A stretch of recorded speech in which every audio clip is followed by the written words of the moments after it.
Vel had studied humans for 3 years. She had read their history, watched their films, listened to their music, and shared meals with them. She thought she understood them. She was wrong. The research station Harmony's Edge floated in the darkness of space, close to a dying star. The star was old and tired. Soon it would collapse and then explode. Scientists from many worlds had come to watch and learn. The Lorani, Vel's people, had sent her to work alongside the humans. It was supposed to be a simple mission: collect data, share knowledge, return home. Vel stood at the observation window and looked at the star. It glowed an angry red like a wound in space, beautiful and terrible at the same time. She felt calm. The Lorani always felt calm. It was their way. Behind her, the humans were loud. They were always loud. Kira, the engineer, was arguing with her tools. She talked to machines like they were people. Tay, the medic, was laughing at something on his screen. In the docking bay, Day was probably sleeping in his pilot chair again. Humans slept anywhere. Vel found this strange. The alarm changed everything. It started as a soft beep. Then it became a scream. Red lights flashed across the station. Vel's calm broke for just a moment. She had heard alarms before, but never like this. Kira dropped her tools and ran to the main console. Her fingers moved fast across the buttons. "Solar flare," she said. "A big one. It's coming early." "How early?" Tay asked. He was already on his feet, moving toward her. 7 hours early." Kira's voice was tight. "The shields weren't ready. We needed more time." Vel walked to the console and looked at the data. Numbers filled the screen. Bad numbers. The solar flare would hit the station in 12 minutes. The shields were only at 40% power. When the flare hit, the shields would fail. Without shields, the radiation would cook them alive. "Can we increase shield power?" Vel asked. Kira shook her head. "Not fast enough. The power systems need a manual reset. Someone would have to go outside and reconnect the main power lines." "How long would that take?" 3 minutes, maybe more." Vel looked at the radiation readings for outside the station. Her stomach turned cold. "The radiation outside is lethal. Anyone who goes out there will die in 47 seconds. Kira stared at the screen. She said nothing. Vel understood then. This was the end. There was no escape, no solution. The math was clear. She felt a strange peace settle over her. This was how the Lorani faced death. With acceptance. With dignity. She turned to the humans. "We should use our remaining time wisely," she said. "We can send final messages to our families. We can—" "No." Kira's voice cut through the air like a blade. Vel blinked.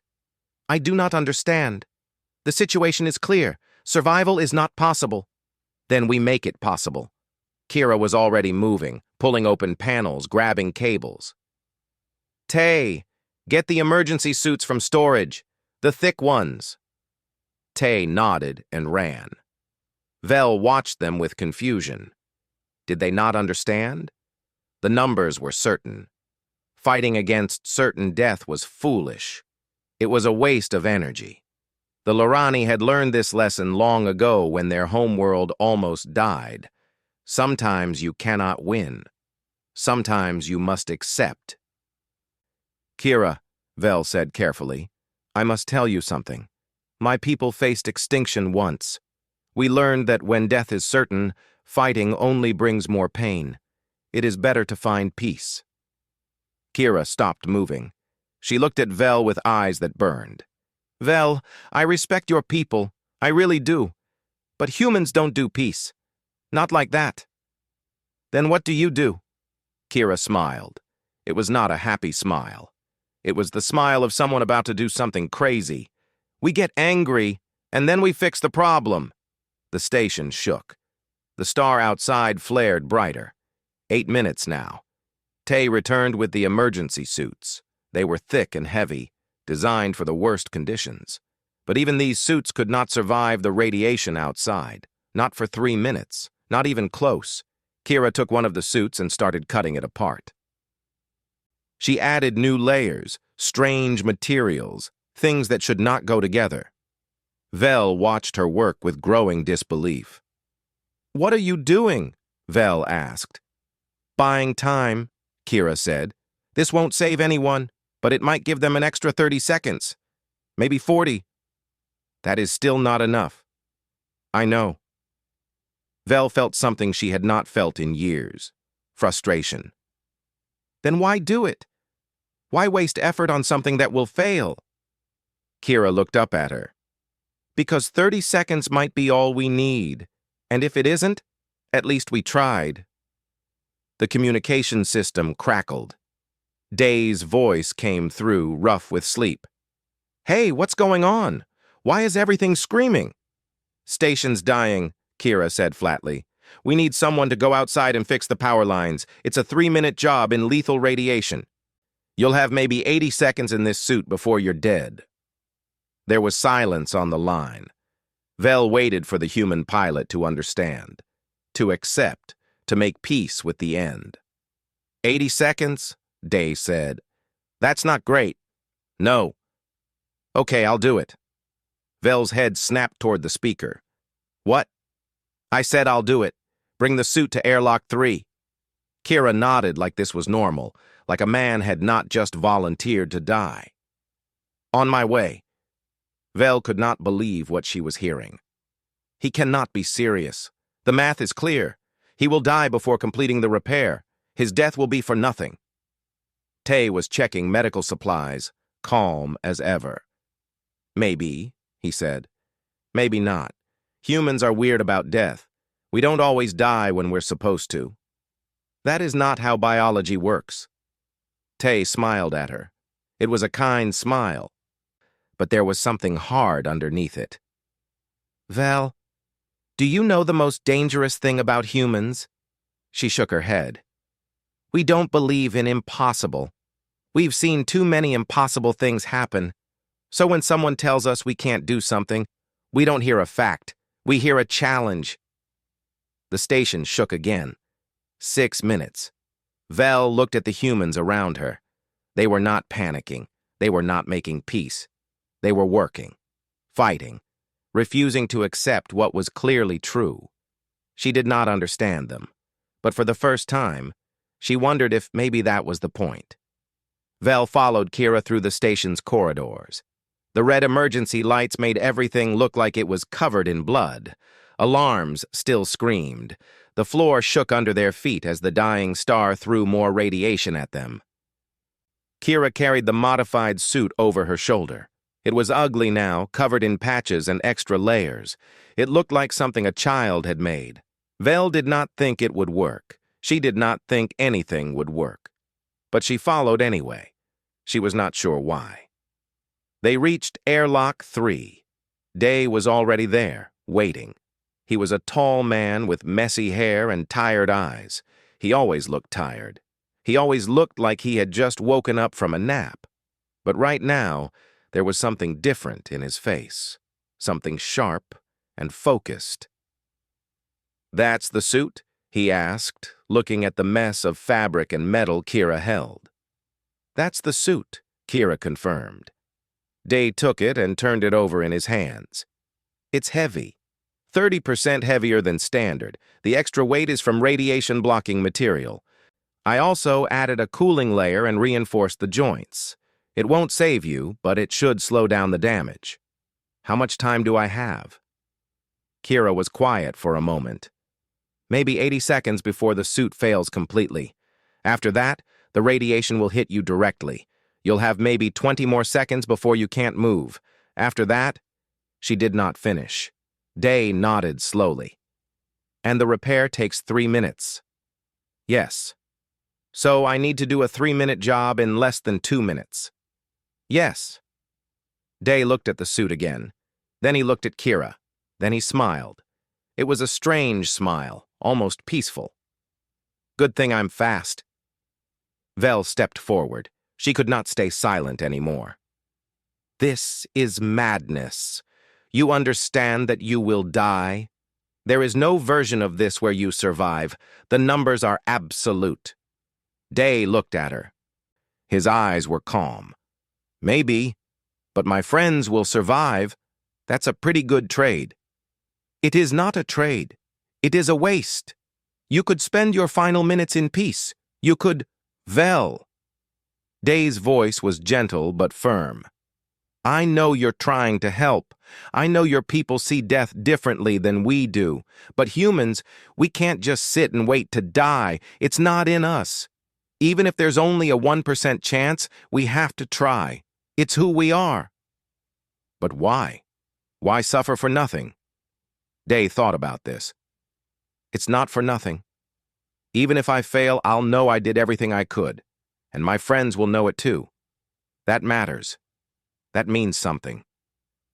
Vel did not understand. She wanted to understand. She had studied humans for 3 years, and she still did not understand this part of them. Tay's voice came through the speaker.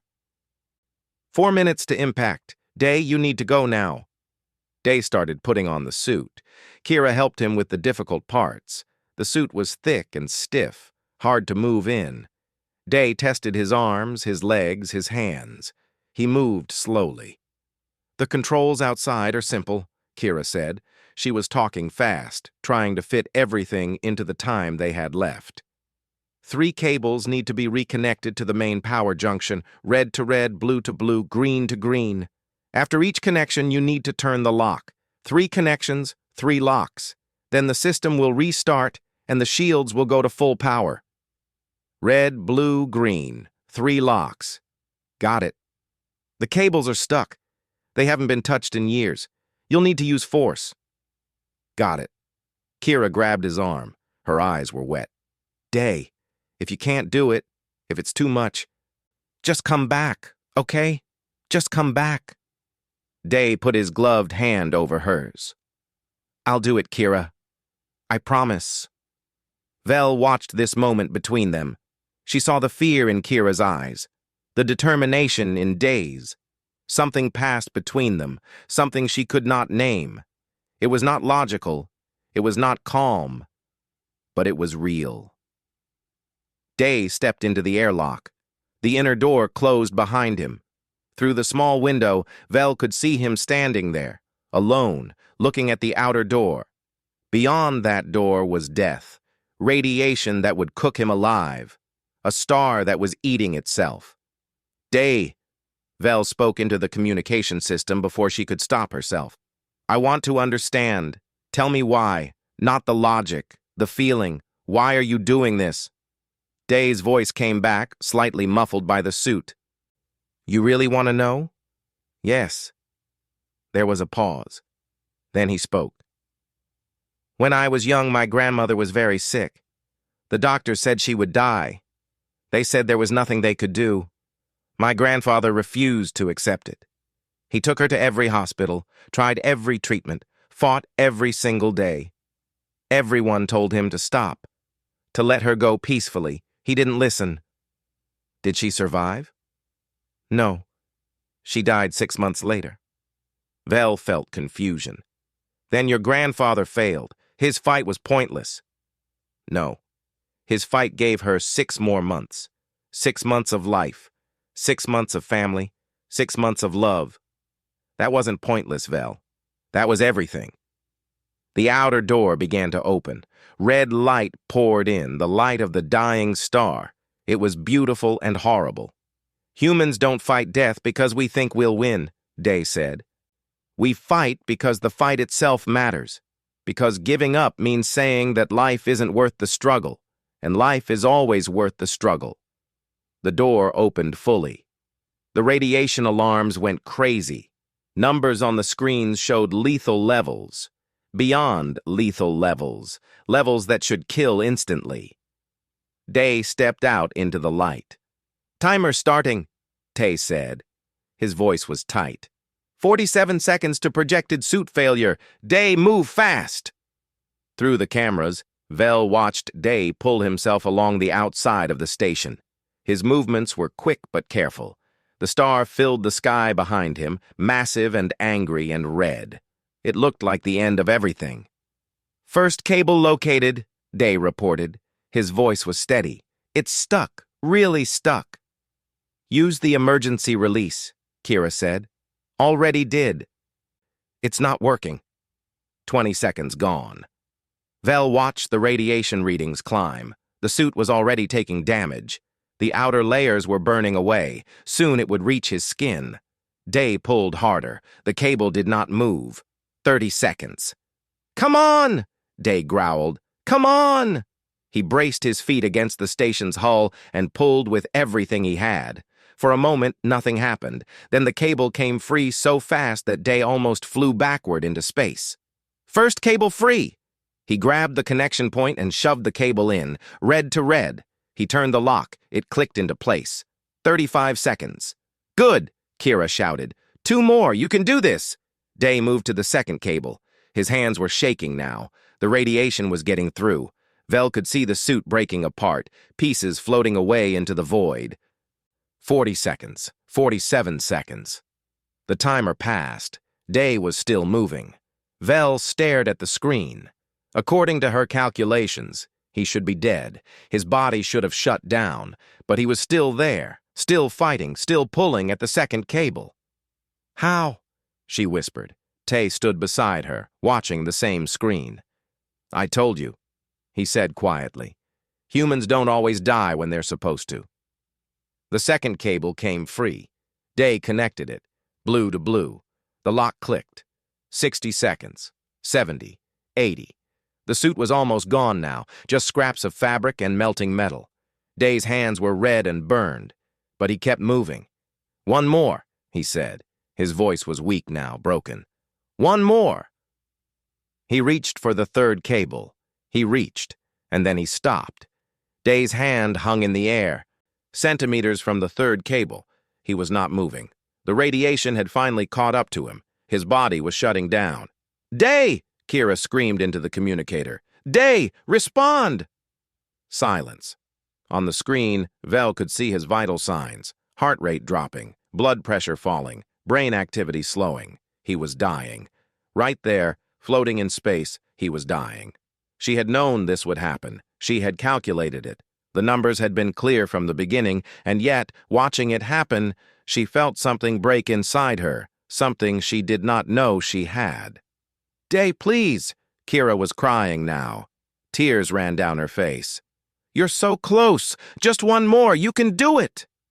90 seconds. 95. Day did not move. "He's gone," Vel said quietly. The words hurt to say. We should prepare for..." "No." Kira's voice was hard as stone. "No. He's not gone. He's still alive. His heart is still beating. Come on, Day, come on." Tay moved to the console. His hands flew across the controls. "I'm pushing stimulants through his suit. Whatever's left of the medical system. It might give him a few more seconds." "Do it," Kira said. Vel watched the screens. She watched the numbers. She watched the solar flare growing closer, now less than 2 minutes away. If the shields did not come online, they would all die. Everything Dee had done would be for nothing.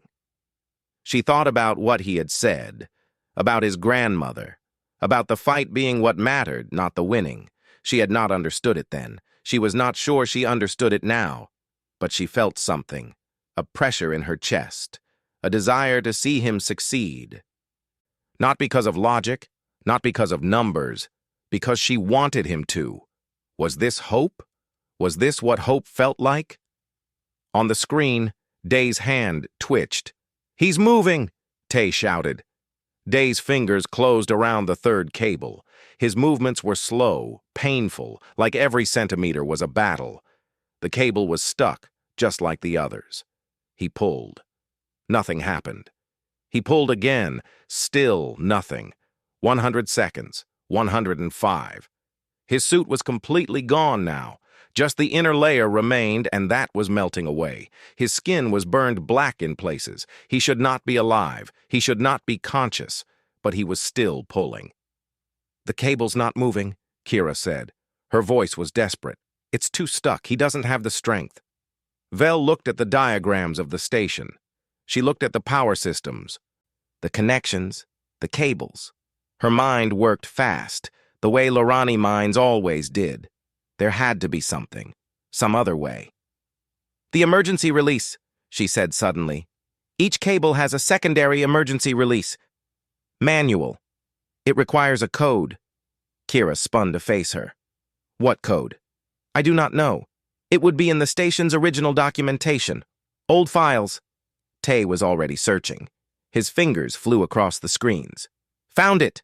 The code is 7-7-32. Day, there's a panel next to the cable. Small square with a keypad. Enter 7-7-32. They waited. On the screen, Day's head slowly turned toward the panel. His movements were dreamlike, heavy, like he was underwater. His burned hand reached for the keypad. 115 seconds. 7. His voice was barely a whisper. Yes, Kira shouted. Keep going. 7. 3. 120 seconds. 2 minutes. He had already survived twice as long as he should have. 2. The panel beeped. There was a click. The cable came loose. Day grabbed it with both hands. He pulled it to the connection point. Green to green. His hands were shaking so badly he could barely hold it. 3 times he tried to connect it. 3 times he missed. 130 seconds. The solar flare was coming. They could see it now through the cameras, a wave of fire rolling toward them through space. Day, you have to hurry. Kira was begging now. Please, please. Day stopped shaking.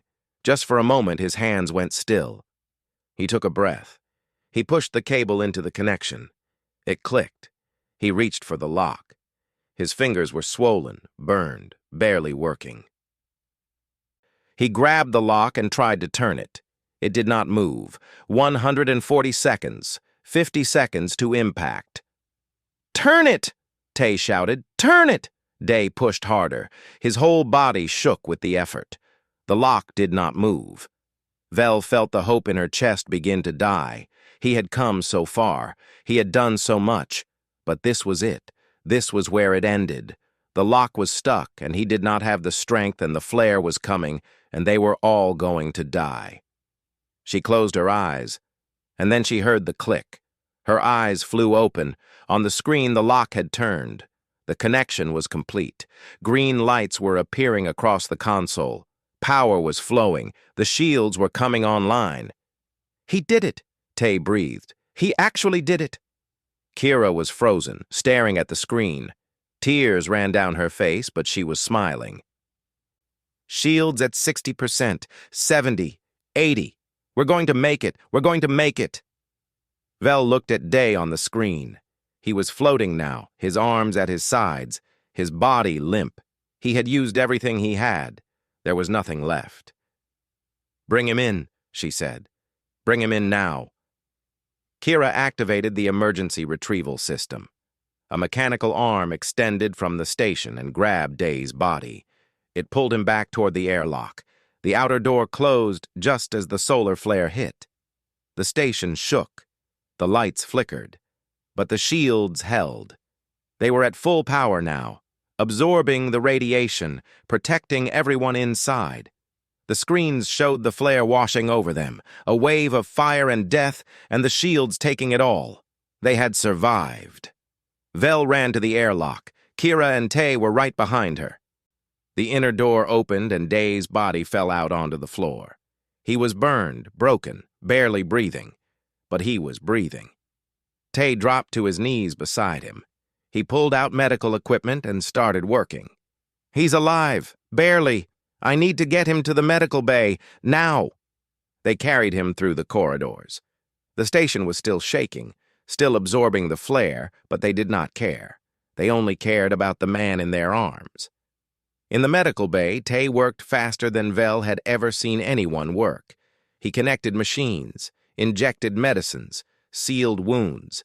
His hands never stopped moving. His face was focused, intense, completely calm. Vel stood in the corner and watched. She did not know what to do. She did not know how to help, so she just watched. Kira stood beside her. Her hands were shaking. Her face was pale. "Will he live?" Vel asked quietly. Kira did not answer for a long time. Then she said, "He should already be dead. He survived for 2 minutes and 43 seconds in lethal radiation. That's not supposed to be possible. So, I don't know, Vel. I don't know what's possible anymore."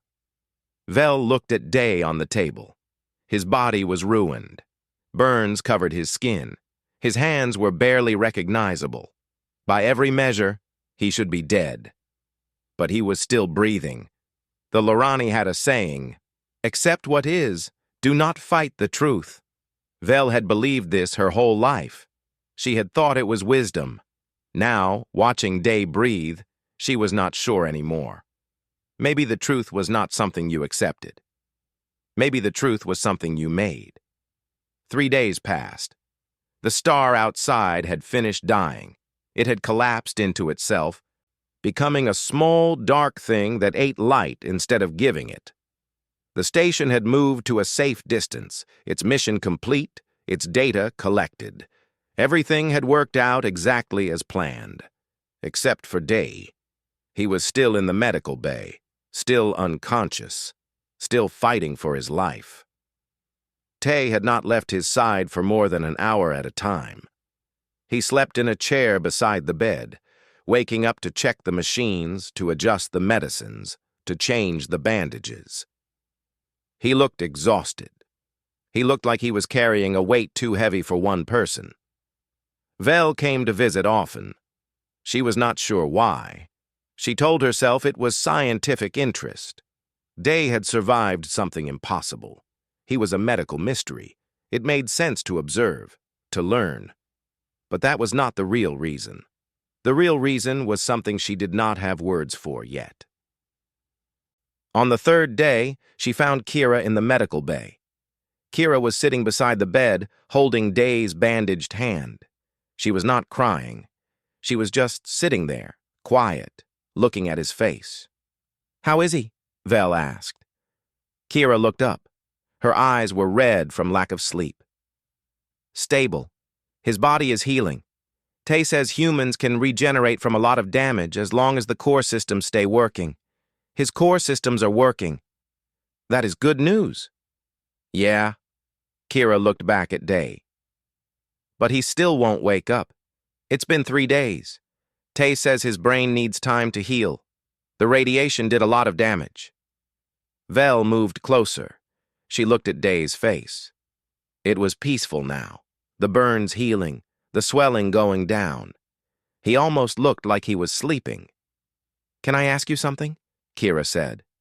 "Of course." "Your people. The Lorani. You said you almost went extinct once. What happened?" Vel was quiet for a moment. This was not a story she told often. It was not a happy story, but Kira had asked, and Vel felt like she owed her an answer. "It was many generations ago," she began. "Our sun became unstable. It began to grow, to expand. Soon it would swallow our planet. We calculated our options. We could build ships and flee to other worlds, but the math showed we did not have enough time or resources. Only a small fraction of our people could escape. The rest would die. What did you do? We accepted it. Our leaders made the decision. We would not waste resources on a fight we could not win. Instead, we would focus on saving what we could. The ships were built for the young, the healthy, the most useful. The rest stayed behind and prepared for death." Kira's face showed something Vel did not recognize. Not anger exactly, not sadness, something else. "Did anyone try to fight?" Kira asked. "Did anyone try to save more people?" "Some. They were called dreamers, fools. They wasted resources on plans that could not work. They built ships that fell apart. They created machines that failed. In the end, they died like everyone else." "So the dreamers were wrong." Vel paused. This was the part of the story she had never questioned before. This was the part that had always seemed clear. They saved no one, she said. Their efforts were wasted. The math proved it. But they tried. Yes, they tried. Kira looked at Day again. Sounds like they were human. Vel did not know what to say to that. The door opened and Tay walked in. He was carrying a tablet looking at test results. His face was tired, but there was something else there too. Something like hope. His brain activity is increasing, Tay said. He's starting to dream. That's a good sign. It means his mind is healing. When will he wake up? Kira asked. I don't know. Could be hours, could be days. But he's getting stronger. That's what matters. Vel looked at the machines surrounding Day. They showed his heart beating, his blood flowing, his brain working. All the signs of life continuing against all odds. I have a question, she said, about human medicine. Tay looked at her. Go ahead. When you were saving him, you never stopped. You never calculated his chances and decided they were too low. You just kept working. Why? Tay thought about this. Because that's the job. A doctor doesn't stop trying just because the odds are bad. We're trained to fight until the end. Every second of life matters. Every breath is worth saving. But if you know someone will die, surely it is better to let them go peacefully? To not cause more pain? Tay shook his head. That's not how we see it. Pain can be managed. Suffering can be reduced. But death is final. So we fight death as hard as we can for as long as we can. That's the job. Vel considered this. It was so different from the Lorani way. Her people believed that fighting the inevitable only caused more suffering. Humans believed that not fighting caused more suffering. Two opposite ideas, both trying to reduce pain, both trying to be kind. Maybe both were right, or maybe both were wrong, or maybe there was no right or wrong, only different ways of being alive. I think I understand, she said finally. You do not fight because you expect to win. You fight because fighting is how you love. Tay smiled at her. It was a surprised smile, like she had said something unexpected. Yeah, that's actually a pretty good way to put it. Kira stood up suddenly. He moved. They all looked at Day. His hand had twitched, just slightly. Just a small movement, but it had happened.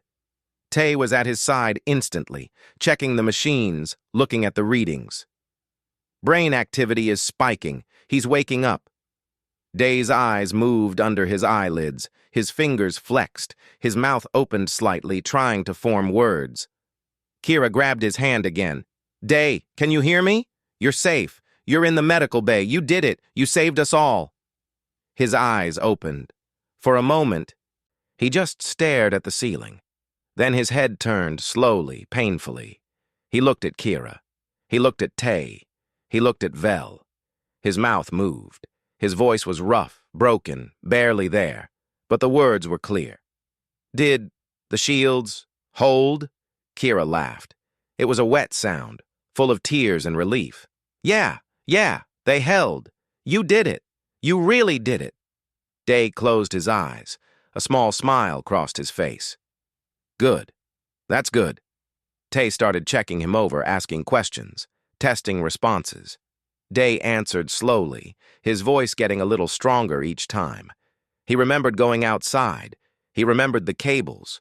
He remembered the lock that wouldn't turn. I thought I was done, he said. I thought that was it. But then I heard Kira yelling at me, and I thought, I can't die yet. She'll never let me hear the end of it. Kira hit his shoulder gently. You idiot. Ow, still healing here. You deserve it. Vel watched them. The laughing, the teasing, the easy affection. This was how humans dealt with almost losing someone. Not with quiet acceptance, with noise and life and jokes that were not funny, but made everyone feel better anyway. She thought about the Lorani who had stayed behind on her dying homeworld. Had they joked with each other? Had they laughed? Or had they been quiet and calm and dignified, waiting for the end? She had always thought dignity was the right choice. Now she was not sure. Day looked at her. His eyes were clearer now, more focused.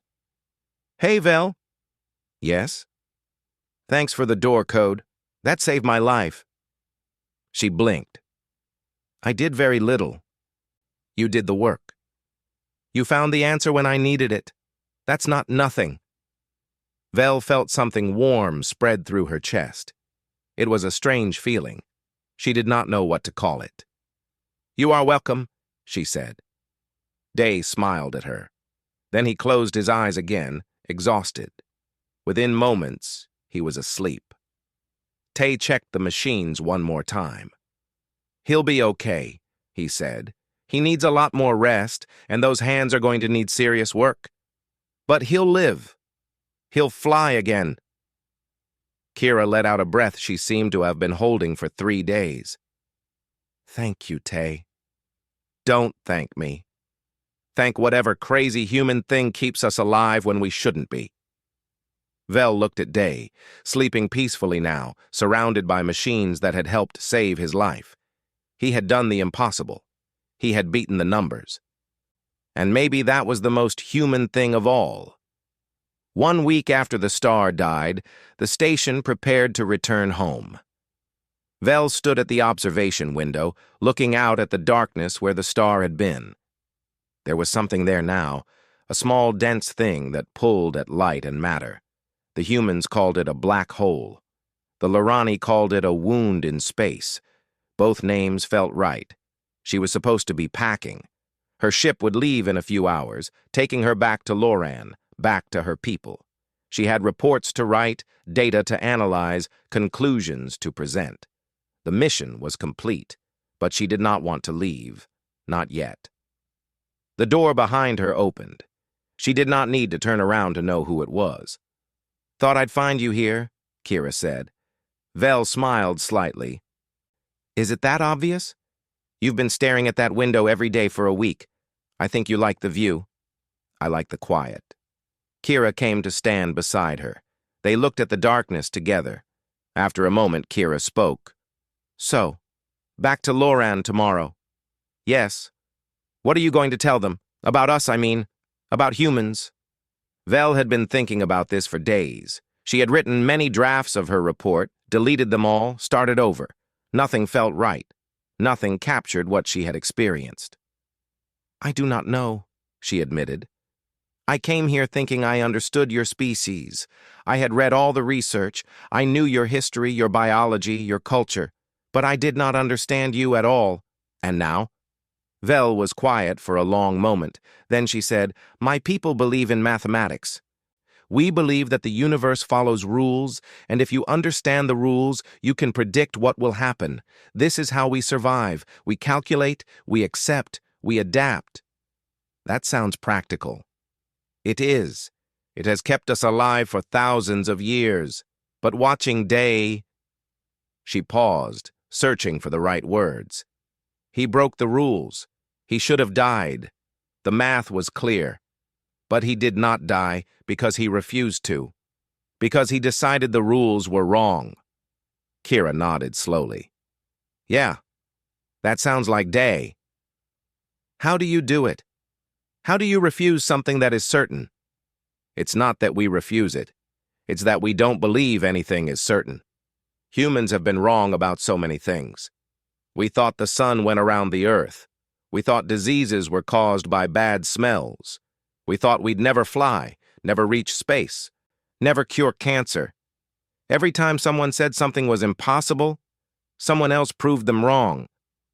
"So you simply do not believe in impossible?" "We believe in it. We just don't let it stop us." Vel thought about this. It was such a strange way to see the world, and yet it had worked. Humans had done things no other species had done. They had spread across the galaxy in just a few centuries. They had built wonders and survived disasters. They had refused to die when they were supposed to. Maybe there was something to be said for ignoring the math. The door opened again. This time it was Tay and Day. Day was walking slowly, his hands still bandaged, but he was walking on his own. He looked tired but alive. Very alive. "Hey," he said. "Kira told me you were leaving tomorrow. Wanted to say goodbye." Vel turned to face him. She had not spoken to him much since he woke up. She had not known what to say. Now, looking at him, she realized she had been afraid. Afraid of the feelings he made her feel. Afraid of the questions he made her ask. "How are your hands?" she asked. Day held them up, flexing his fingers inside the bandages. "Better every day. Tay says I'll be back to normal in a few months. Might even fly again." "That is good to hear." "Yeah, fingers are useful. I'd miss them." Vel felt a small laugh escape her. She was not used to laughing. Lorani did not laugh much, but something about Day made it easy. "I have been thinking about what you told me," she said. "About your grandmother, about the fight being what matters." "Yeah? I think I understand now. Your people do not fight death because you think you will win. You fight because the fight is how you show love. Every moment you struggle is a moment you are saying that life matters, that the person matters." Day smiled at her. It was a warm smile, full of kindness. "Yeah, that's pretty much it. My people do not do this. When someone is dying, we let them go. We believe it is kinder. But watching you, watching all of you, I wonder if maybe we are wrong. Maybe letting go is not kindness. Maybe it is giving up." Kira put a hand on her shoulder. "Vel, your people aren't wrong. Just different. Both ways are trying to be kind. Both ways are trying to reduce pain. Maybe the right way depends on the situation." Maybe. Vel looked at all three of them, these strange, stubborn, impossible humans. "But I think when I go home, I will tell my people about you. I will tell them that humans do not accept death, that you fight until the end and sometimes beyond, and I will tell them that this is not foolishness, this is love." Tay grinned. "That's going to be a hell of a report." "Yes, I suspect the High Council will find it confusing." "Good. They could use some confusion." Vel smiled again. 2 laughs and 2 smiles in one conversation. That was more than she usually had in a year. She turned back to the window. The darkness looked different now. Less like an ending, more like a beginning. "In my report," she said, "I must include a recommendation. What should the Lorani do about humans? How should we approach your species in the future?" "What are you going to recommend?" Kira asked.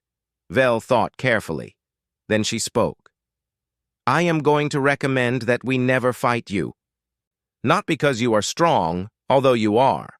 Not because you are smart, although you are that too. But because you do not know how to stop.